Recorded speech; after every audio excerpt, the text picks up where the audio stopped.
I just started recording for Satsang. Okay. Can I go ahead? Yeah, Haraprasad, I've muted everybody and now unmuted you. Go ahead. Okay. Now, you said the experiential ananda is anubhava ananda. And you also use the word anubhuta ananda. I didn't get the meaning of it. Okay.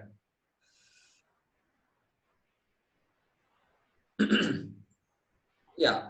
So, Anubhuta Ananda is the same as experience. It's just a Sanskrit word for experiential Ananda. That's all. That's all it is. That is anubhava, right? Yeah. Anubhava is a term in Sanskrit which means an experience. Which means experience. Huh. So, Anubhuta Ananda means experienced happiness. Oh, Experience. Oh, okay. Or experiential happiness, whichever way. And happiness that I recognize through all my happy experiences and unhappy experiences also is Anubhuta Ananda. So are you saying anubhava ananda is same as anubhuta ananda? Correct. Okay, thank you. Anubhava Ananda, etc. Okay. So rarely, that is why many Swamis will never be named as Anubhutananda or Anubhavananda. I've seen Anubhavananda and one or two names some places, but generally you will have Swarupananda, you will have Sadananda, you will have Chidananda, Yeah. you will have Satchidananda Swami. All Right. these names will be there. And so yeah, both are the same thing. Experiential Ananda, Anubhuta Ananda, Thank you. Anubhava Ananda, all are identical. Thank you. Thank you. Okay. So, so Mahesh, hopefully we covered time a little bit today, right? In terms of Christine? Yeah, Mahesh, I unmuted you. Yes. Okay. Experiential Ananda is a subset of Ananta, you know. It is a subset. Yeah, so you can call it subset if you want. So when you tell me what you mean by subset. It is like there is a brilliance of water. We take one glass of water from the well.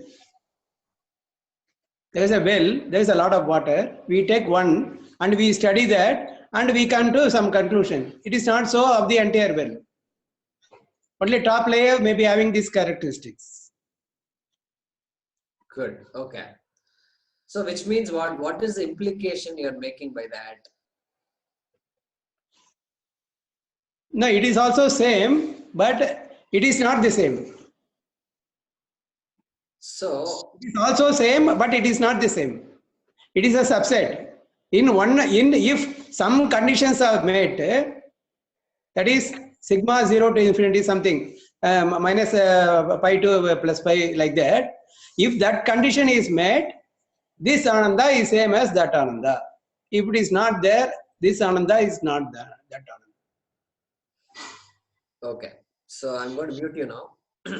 So Venkateshan ji's question is this. There is the ocean. All I have done, my Ananda is just, it's like taking a sip of the ocean. Correct? In all poems and it's there in all our, it's like taking a sip of you, oh Krishna, and give me, all of you give it to me. Why you are teasing me like this? You're just giving me a little bit and you're walking away. So like that, a lot of poems and dohas and all are there. So Venkateshan ji's question is like this. So it is a subset. The Ananda I get is like a drop of ocean I have taken from the ocean. There is so much more left. So much more left. What is the meaning of that? Implication what? It is not enough if I drink one drop of water. I need to drink a lot more. And then I can become happier and happier and happier and happier. And once I drink everything, then that Ananda is unbeatable. Only Vishnu can give me that Ananda. Okay. So subset idea comes. Subset. Subset means a portion, a small portion of which belongs to the whole. That is the meaning of subset. So now think about the implications of the statement.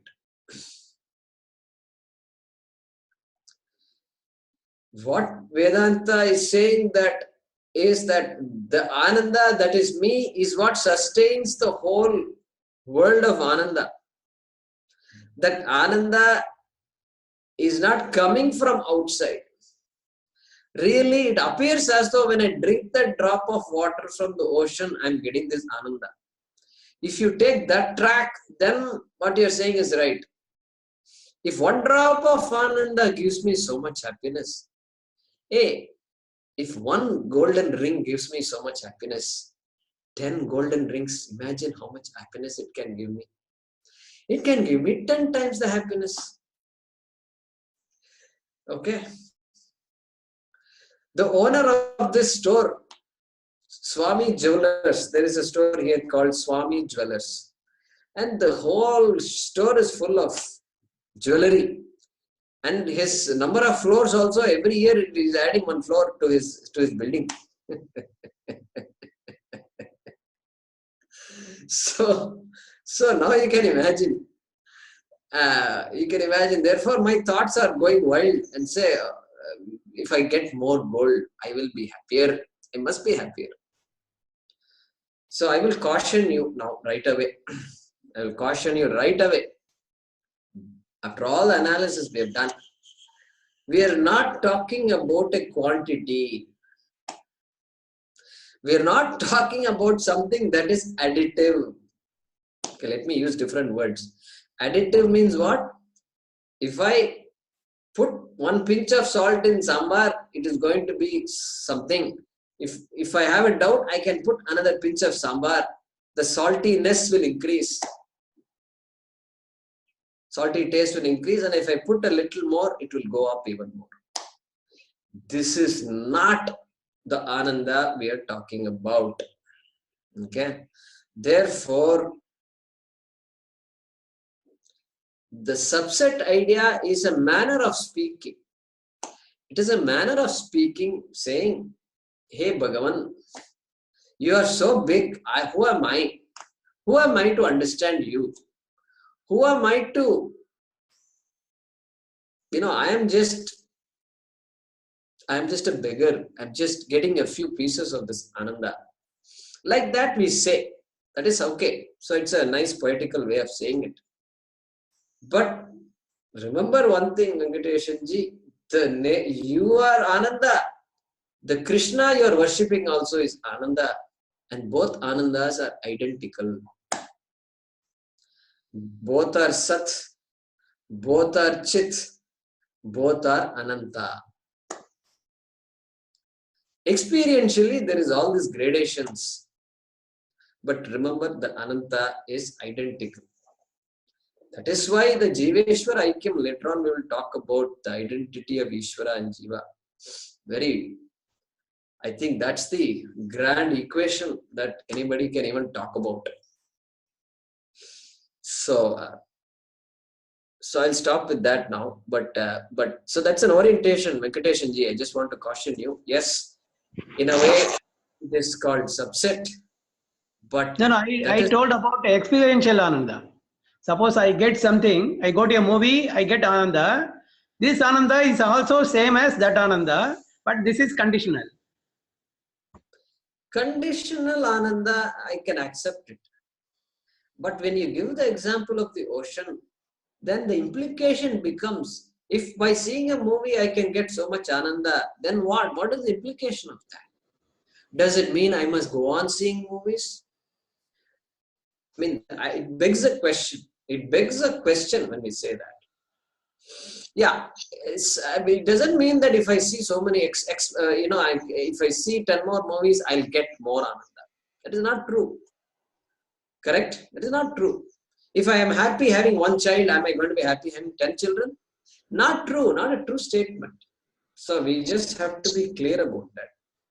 But yeah, if you mean experiential, even in the experiential ananda, that statement may not be true. That's what I'm cautioning you. That statement may not be true even in experiential ananda. Think about it. Think about it. Think about it. Yeah. Good question. Okay. So if there are no other questions, we can stop the recording now.